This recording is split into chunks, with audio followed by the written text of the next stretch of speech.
শিক্ষার্থী বন্ধুরা, ত্রিকোণমিতির পঞ্চম ক্লাসে আপনাদেরকে জানাচ্ছি স্বাগত। আজ আমরা আরেকটি উদাহরণ দেখে আসলে এই ব্যাপারটা আরেকটু ক্লিয়ার হওয়ার চেষ্টা করব। এই উদাহরণটা আসলে দরকার যাতে আমাদের জিনিসটা অনেক ইজি হয়। সাপোজ আপনি একটু চিন্তা করেন যে আমাদের একটা গাছ আছে, হ্যাঁ, তো এই গাছে অনেকগুলো ফল আছে। সাপোজ এই ফলটা এখানে আছে।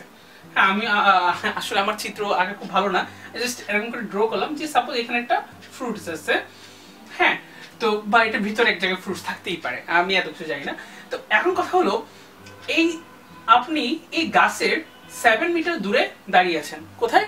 এই 7 মিটার দূরে দাঁড়িয়ে আছেন এবং দেখতেছেন যে গাছটা হলো কত মিটার উঁচু? 24 মিটার উঁচু। 24 মিটার উঁচু। আর আপনি গাছ থেকে 7 মিটার দূরে কোথাও দাঁড়িয়ে আছেন। এখন কথা হলো, আপনি যে এই ফলটা, হ্যাঁ, এই ফ্রুটসটা আপনি পাড়তে চান।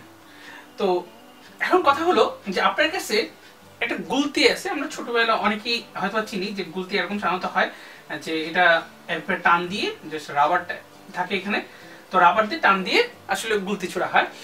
তো সাপোজ আপনার কাছে একটা গুলতি আছে, হ্যাঁ, তো এই গুলতি দিয়ে আপনি কতটুকু অ্যাঙ্গেলে যদি আপনি নিক্ষেপ করেন, আপনি মানে যে কোনো একটা ইট অথবা কিছু, তাহলে কতটুকু অ্যাঙ্গেলে নিক্ষেপ করলে এই ফলটা নিচে পড়ে যাবে।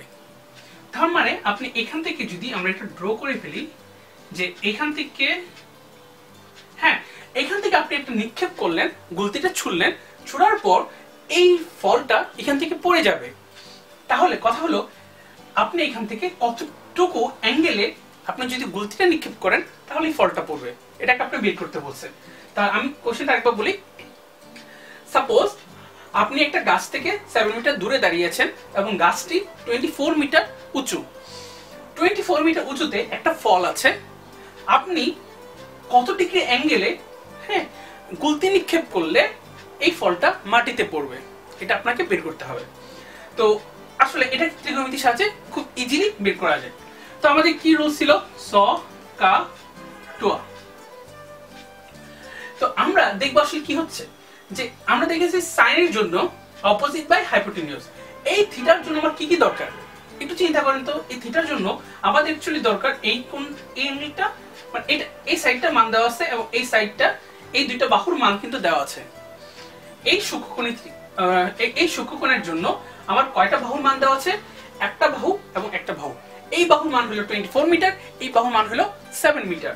এখন আমাদের কথা হলো, দেখেন তো এমন কোথায় আছে যে এই থিটার জন্য আমি এই দুইটা সহজেই আছে, যেমন স অপোজিট বাই হাইপোটেনিউজ। তো এটা অপোজিট কোনটা? এটা, হ্যাঁ, আমার মান আছে, কিন্তু হাইপোটেনিউজ এটা কি মান আমার কাছে আছে? না, নাই। তো আমরা কিন্তু এটা পিথাগোরাস দিয়ে বের করতে পারি। তো আমরা আমাদের আরো যেহেতু দুইটা অপশন আছে, আমরা সেগুলো একটু ট্রাই করে দেখি। দেখা যাচ্ছে CAH মানে হলো কাহ, সেখানে দেখা যাচ্ছে সি তে হলো cos θ adjacent বাই হাইপোটেনিউজ। তাহলে দেখা যাচ্ছে এখানেও কিন্তু একটা হাইপোটেনিউজের ব্যাপার স্যাপার আছে। তার মানে এটা দিয়ে আমরা কাজটা করব না। তাহলে আমরা টোয়ার জন্য কাজটা করি। এই দুটোর জন্য কিন্তু করা যাবে, আপনাকে কিন্তু এটা বের করে নিয়ে আসতে হবে, ঠিক আছে? তাহলে কিন্তু বের করা যাবে। অ্যাকচুয়ালি আপনি যদি বের করতে চান 7 24, তো এখানে 25 হবে, হ্যাঁ, তখন আমরা বের করতে পারবো। তো আমাদের বের করার দরকার নেই, না বের করে আমরা করবো। যেমন টোয়ার ক্ষেত্রে tan θ অপোজিট বাই অ্যাডজেসেন্ট। দেখা যাচ্ছে এই থিটার জন্য অপোজিটের মানটাও আপনার কাছে আছে এবং অ্যাডজেসেন্ট এটার মানটাও কিন্তু আপনার কাছে আছে। তাহলে আমরা এই দুটো ইউজ করি। তাহলে আমরা ইউজ করতে পারি tan θ অপোজিট বাই অ্যাডজেসেন্ট। তাহলে অপোজিট কোনটা? এই থিটার জন্য অপোজিট কোনটা হবে? 24, আর অ্যাডজেসেন্ট কোনটা হবে? 7। তাহলে আমি দেখতে পাচ্ছি tan θ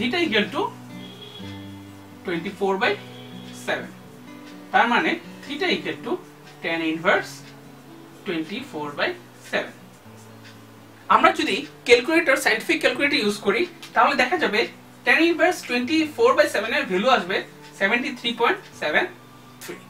তার মানে এটা অ্যাপ্রক্সিমেট ভ্যালু আসবে, অ্যাকচুয়াল ভ্যালুটা আসবে না। তো আমরা অ্যাপ্রক্সিমেটের জন্য আমরা এই সাইনটা ইউজ করব।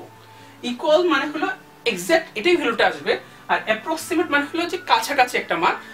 তাহলে 73.73 ডিগ্রি এই অ্যাঙ্গেলে আপনি যদি এই যে গুলতিটা, মানে আপনি যদি ওই বস্তুটা ছুঁড়ে মারেন, তাহলে ফলটা মাটিতে পড়বে। আশা করি আপনাদের ভালো লেগেছে। পরবর্তী পর্ব দেখার আমন্ত্রণ জানিয়ে এখানে বিদায় নিচ্ছি। ধন্যবাদ সবাইকে।